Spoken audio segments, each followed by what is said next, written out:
Welcome back to K-Ratio's Q&A, our interactive solution to problems submitted directly from you, the viewer.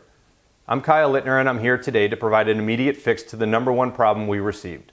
Now, this problem came from both carriers and brokers, but in a slightly different form, though the underlying message was still the same, and that's, why are rates either higher or lower if volumes are softening and rates overall are weakening? And we've touched on this before, but if we're being asked again, it bears repeating. The answer is because right now, more than ever, destination matters most. So let's get the obvious out of the way before we dig in deeper. As we warned before, after the volume surge attributed to panic buying, national volumes would take a serious hit as production in many industries was taken offline and demand from the consumer would wane. That's where we are today, and this chart shows national volumes roughly right back where we stood before the impact of COVID-19 took hold in America. That's the overall picture and overall why rates are softening. But why are some markets doing better or worse than others if all of America is experiencing the same situation? For that, we need to take a more granular, micro-level approach to see things. This is a chart of national load volumes, but presented with a weekly change and displayed in baseline format. Viewing volumes in this manner lets you quickly assess if conditions are deteriorating and to what degree. As we can see, national volumes are 15% lower than last week. Now, the way to properly use this tool is as a benchmark for individual markets so we can gauge how a market is performing relative to everywhere else. Now, using this approach, we can take a look at particular markets of interest and determine if it's weakening or strengthening relative to national trends. That will tell us if rates in and out of that market should be increasing or decreasing.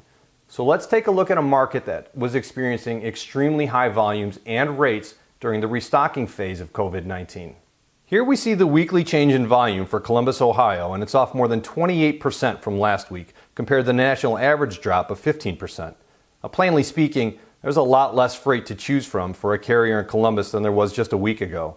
It's analysis like this that becomes crucial in an ever-changing freight environment, especially so now more than ever. The reason for that is many in the industry rely far too heavily on certain data providers that are giving at best information from a week ago.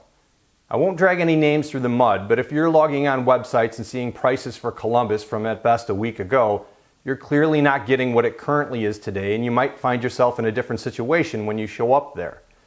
Now, FreightWave's Sonar platform has near-term information on both macro and macro level to give you clear insights into current market conditions.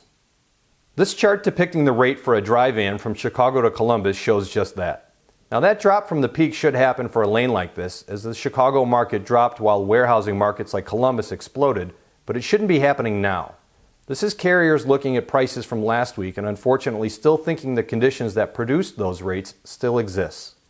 For further proof of this, here's a weekly volume change for Chicago, and as you can see, it's actually performing better than the national average. Why would anyone accept less money to leave a market doing better for a market doing worse? You wouldn't, unless you're looking at old data that tells you a story that's no longer true. So what can you do about this? That's easy. Find providers with the right information and use that information to your advantage. For carriers, it's analysis like this that keeps your trucks out of trouble and brings in more revenue so you can distance yourself from the competition. For brokers, I hate to say this, but it's situations like this that allow you to increase your margins while your competition is faltering. Quote high, cover cheap. For all of you, remember, knowledge is the most valuable commodity in the world.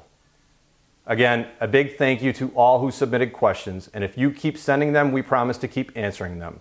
So leave them in the comments below, send them to info@k-ratio.com, or you can message me directly. For more information on specific questions you might have or how best to use the information for your particular company, check us out at k-ratio.com. Stay safe, and thank you again for watching.